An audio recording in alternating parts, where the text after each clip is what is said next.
TV Câmara na 34ª Mostra Tech com a professora Joyce Lambi, vencedora do Prêmio Educador do ano de 2019, por seu projeto Aprender e Compartilhar Escola Inovadora. Olá, Joyce, obrigada pela tua presença aqui, seja muito bem-vinda. Bom, fala um pouquinho para nós, né, da experiência e da repercussão, né, desse prêmio. Tenho te visto em vários lugares, né, inclusive na imprensa nacional, né? Conta um pouquinho para nós qual a sensação de receber essa premiação. Desde o dia da premiação eu tenho ido a muitos lugares, falado com muitas pessoas. É uma sensação muito boa, né? E eu acho que isso repercute na comunidade toda da Dolfina. Então, assim, em todos os momentos que eu estou falando, eu não estou falando só de mim, eu estou falando de uma história, de um lugar, de uma comunidade, de uma escola, de um grupo de professores, né, que criou esse projeto junto comigo e que também se sente representado todas essas vezes, né, em lugares que nós nunca imaginamos estar representados, né, em programas nacionais, em discussões tão importantes. E esse prêmio, representando, assim, é o Prêmio Educador do Ano, quer dizer, o Prêmio Educador Nota 10, né, e o Educador do Ano, é uma coisa nacional, né? A gente nunca imagina que vai ter uma repercussão tão grande. Esse projeto que a gente está fazendo, que o nosso objetivo não é ganhar um prêmio, o nosso objetivo é que as crianças aprendam, né? E aí, quando você faz isso, do jeito que a gente faz, com tanto carinho, com tanta dedicação, esse prêmio é uma surpresa, mas ao mesmo tempo não é, né? Porque a gente tem um trabalho que é um trabalho grande, é um trabalho potente. Eu já assisti várias entrevistas tuas, inclusive tu estivesse lá na Câmara, né, recebendo uma homenagem. Sim. Tu sempre falas que é um projeto muito simples, mas um projeto muito simples que te rendeu ir para a escola também esse prêmio, né? Conta um pouquinho para nós como é que funciona o Aprender e Compartilhar. Ele é um projeto simples, realmente, porque as ações que nós fazemos são ações simples. Só que ao mesmo tempo, em contrapartida disso, ele é muito complexo, porque ele toca em algumas coisas que as pessoas não tocam, geralmente, quando pensam em projetos para escolas, né? Que é a questão da convivência, a questão do outro. É como se isso fosse uma coisa menor hoje na educação, quando você acha que você tem crianças que não estão aprendendo, então você vai fazer o quê? Vai ensinar mais, né? Você vai dar mais do mesmo, multiplicado, e de novo, repetindo. E a gente pensa diferente, né? A gente pensa que os alunos, eles não é só repetindo que eles vão aprender, eles vão aprender na interação com o outro. Então, nossos projetos todos têm esse viés, porque são muitos projetos, muitas ações que formam Aprender e Compartilhar. E uma das ações bem potente e mais antiga é a iniciação científica. Então, os alunos em grupos, eles vão pensar, estarmos aqui na Mostra Tech é um reflexo, assim, é uma coisa, a Mostra Tech fala disso, né, fala da iniciação científica, e lá na escola eles se juntam em grupos de 5 alunos, escolhem um tema, escolhem um orientador e desenvolvem sua pesquisa. A nossa feira interna da escola teve 130 trabalhos esse ano, desde as crianças da educação infantil. Mas a partir do 3º ano, esses alunos não fazem mais um trabalho por turma, eles fazem um trabalho a cada 5, a cada 4 alunos e desenvolvem sozinhos essa proposta. Então, mesmo que seja simples, porque qualquer pessoa pode fazer, qualquer escola pode fazer, ele é de uma certa forma ousado, porque as pessoas geralmente não pensam desse jeito. Sim. Qual a importância da educação pela pesquisa, né? Esse é um dos pilares da educação aqui da Rede Municipal de Novo Hamburgo, que vários municípios têm adotado, né? Mas como esse aluno também chega para a sua vida profissional, para a universidade, já tendo toda essa bagagem, né, da iniciação científica? É que o que realmente é o conhecimento? A gente tem que se perguntar. O que é, quando que eu adquiro conhecimento? Quando eu decoro alguma coisa, quando eu sei repetir o que estava num livro, ou quando eu analiso uma situação, que é a iniciação científica, quando eu penso num problema, eu compreendo esse problema, eu estudo o que outras pessoas já falaram sobre esse problema, eu historicamente contextualizo essa questão e aí eu aprendo tudo isso. Porque a vida não é só responder perguntas, né? Num trabalho, o que se espera de uma pessoa? Espera que ela tenha iniciativa. mas iniciativa de perceber as situações e pensar em soluções para elas. E quando a gente na escola só quer que os alunos repitam aquilo que alguém estudou, aquilo que alguém pensou, eles se tornam isso, meros repetidores. E aí quando eles estão num trabalho, eles não têm aquela iniciativa, às vezes eles perdem oportunidades importantes porque eles acham que a opinião deles não tem valor e que eles não foram ensinados desse jeito. Então, a iniciação, a educação pela pesquisa, ela é importantíssima para o cidadão hoje em dia. Bom, começamos aqui, eu te apresentei, falei do projeto, mas não falei o nome da escola, né? Escola Adolfina de Fenteler. Isso. São José, Redentora.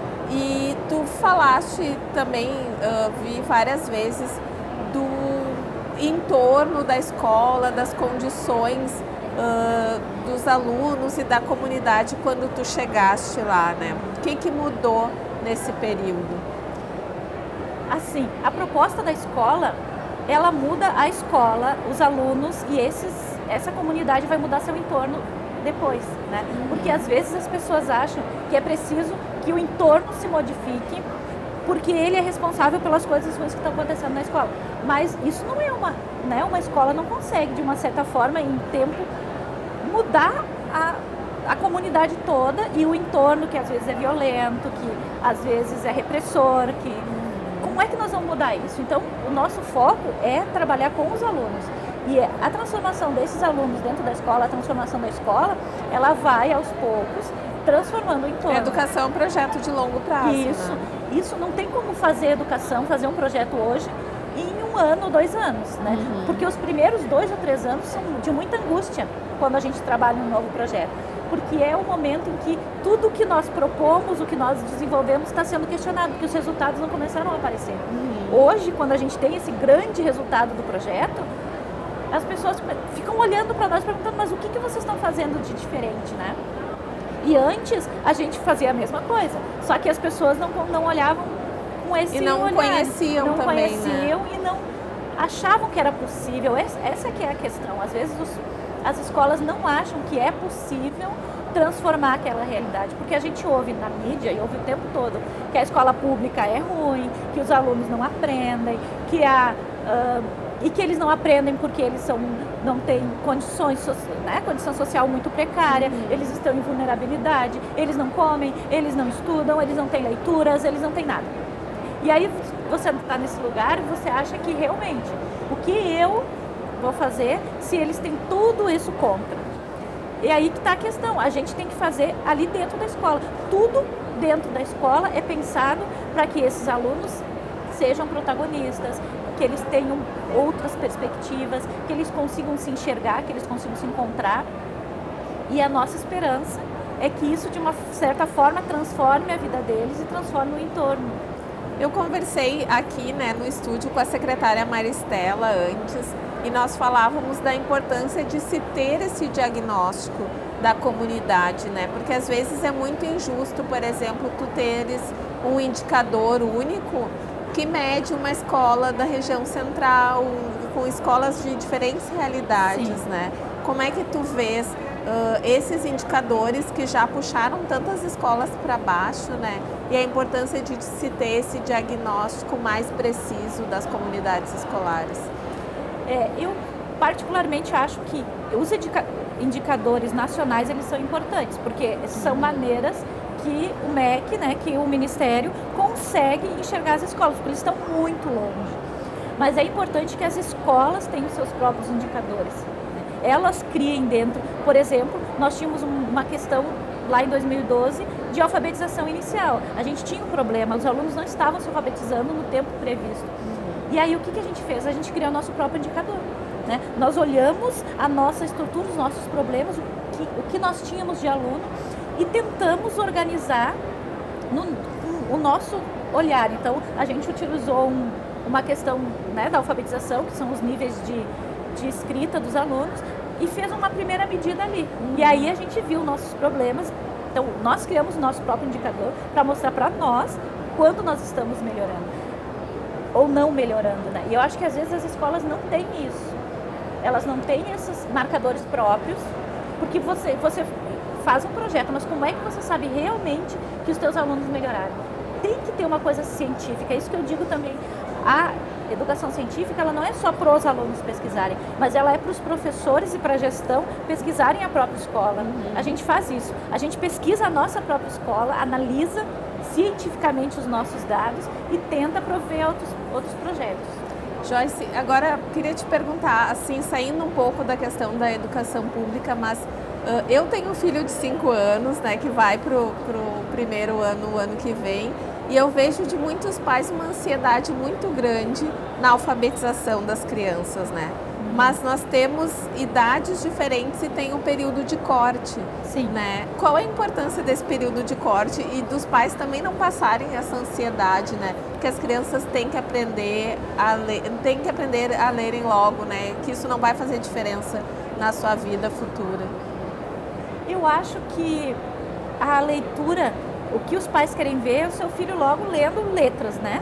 Mas a gente não lê só letras, a gente lê o mundo. Eu acho que as escolas aqui de Novo Hamburgo, da educação infantil, né, se tu tem teu filho numa escola municipal de educação infantil, deve perceber, eles têm uma ampla gama de experiências em que o aluno, na nossa escola nós temos 4 e 5 anos também, que vai entendendo o mundo, entendendo o seu entorno. Não tem como a gente entender, decodificar uma letra se a gente não está decodificando o mundo. Então, o que eu digo para esses pais? Brinquem com seus filhos, permitam que eles leiam junto com seus filhos e tenha paciência, porque eles vão aprender, né?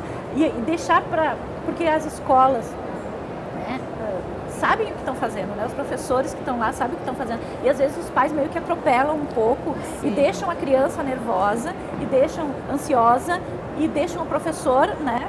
Porque então se não está entendendo... E a questão da não reprovação também às vezes preocupa os pais, né? Mas é um processo. É um processo, mas é que reprovação é uma coisa, eu tenho uma opinião muito particular sobre, quer dizer, não minha, né, de muita gente, mas eu não vejo como problema isso, porque a reprovação, ela é um detalhe, ela não é o processo, porque às vezes parece que a reprovação existe porque eu acho que não deveria nem existir. Nós podemos tirar isso porque no momento que tu tira essa possibilidade de reter o aluno, o que sobra? Ele tem que aprender, não tem outra opção. Porque agora as pessoas têm uma opção, né? A gente reprova e deixa ele repetir o ano para fazer mais uma vez. Quando a gente não... tem que ser entendido diferente essa não reprovação nos primeiros anos, né? Tem que ser entendido assim. Quer dizer, se nós não temos como reprovar, a única solução que nos resta é ensinar essas crianças. Quer dizer, eles têm que aprender. E aí a responsabilidade dos professores ainda é maior, né? Porque usar a reprovação como um recurso pedagógico a dar mais tempo é muito cruel, né? Para aquele aluno, porque se ele não está aprendendo, não é culpa dele, né? Uma criança de 6 anos não é preguiçosa nem qualquer outra coisa, porque não está aprendendo. Se não está aprendendo, são vários os fatores. A escola tem que olhar para isso, tem que pensar nisso e propor atividades que façam com que ele aprenda mais adiante. Bom, Joyce, nós vivemos também num período, né, principalmente que a educação vem sendo muito atacada, né? E eu te vi, inclusive, na capa do jornal aqui local, com o livro do Paulo Freire na mão, né? O que esse nosso patrono da educação representa para as tuas ideias e também em defesa da escola pública, né? E ele não é patrono da educação à toa, né? As pessoas que falam de Paulo Freire, elas que falam mal, né? Só pode ser porque nunca leram um livro dele, porque não existe nenhuma linha de Paulo Freire que seja ruim, né? Toda a proposta dele é disso, é de ouvir as comunidades, é de compreender as situações dos alunos, de não fazer uma educação bancária, né, que ele dizia que só repete. Tem tudo a ver com o teu projeto. Uma educação transformadora, tem tudo a ver, porque na Dolfina a gente propõe que os alunos possam, é uma educação transformadora, que os alunos possam opinar, possam escolher, possam ter voz no seu processo de aprendizagem. Mas isso não significa, acho que as pessoas às vezes acham que se os alunos vão escolher, eles vão escolher não aprender. E não é verdade, né? Dentro da escola, os alunos escolhem aprender. Por exemplo, um dos nossos projetos, o projeto de matemática, que é um projeto de aprendizagem que vai desde os 4 anos até o final do fundamental, que trabalha basicamente com cálculo mental, que era uma coisa esquecida há muito tempo, né? As pessoas dizem, eu sei fazer minhas contas de cabeça.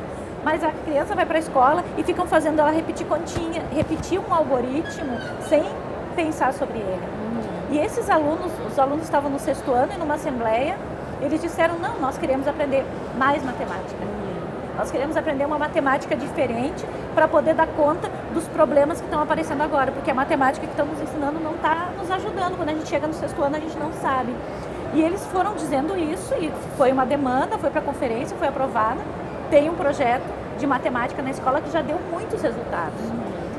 E não, essa questão de que os alunos, por exemplo, nós não temos sinal na escola, né? Não tem nenhum sinal sonoro que indique o início das aulas. É o relógio. Mas isso não significa que a gente não tem horário. A gente não tem fila. Mas isso não significa que não tem ordem. Os alunos vão sem se empurrar. Porque não é a fila, não é a regra que faz com que eles façam a coisa correta. É o pensamento que está por trás disso. E quando a gente fala, então quando as pessoas falam em Paulo Freire, quando ele dá voz para as pessoas acham, vai ser bagunça. Mas de maneira nenhuma, não tem nenhuma bagunça.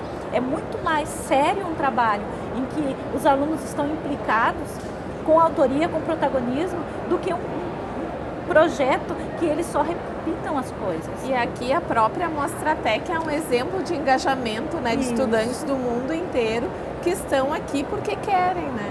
Sim, e porque desenvolvem pesquisas, porque desenvolvem o seu pensamento. Nós não temos um mundo, a gente pensa assim, nós temos um mundo em que as profissões que os nossos alunos vão atuar mais no futuro nem foram inventadas. Né? Aquelas crianças que estão chegando aos 4 anos, lá na Dolfina, por exemplo, nós temos o recreio compartilhado, que é uma coisa que as famílias se assustam, que as pessoas se assustam. Mas por quê? Porque eles estão todos compartilhando os mesmos espaços. Então a criança de 4 e 5 anos, ela está junto, convivendo no espaço que tem os alunos do 8º, tem os alunos do 9º, mas eles não brigam os maiores com os menores, isso não faz sentido.